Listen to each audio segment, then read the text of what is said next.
Hi, here we are today showing you how to replace your Autopool reel gear. What we've done today is remove the gear cover as well as the wire that's attached to the wire bracket for clarity.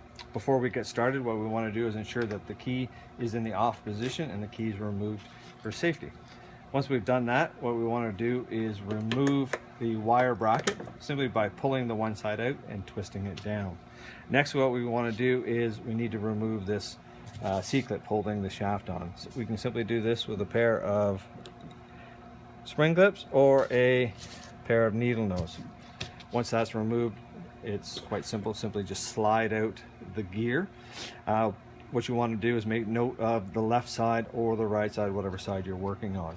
The replacement gear will be labeled as well, and it'll say left side or right side with this side facing out. To do that, all we're going to do is slide this back on.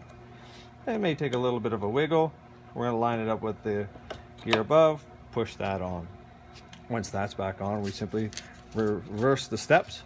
We're going to use our little pliers, open up this, we'll place the clip into the notch in the motor spindle.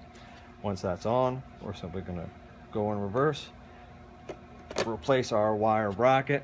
We would then pull our wires back through, attach them with the zip ties that are supplied, put our gear cover back on with the screw that's supplied, and you're good to go. What we'll do is also repeat that on the opposite side. Once you're good to go, key back in, and enjoy your Autopool reel.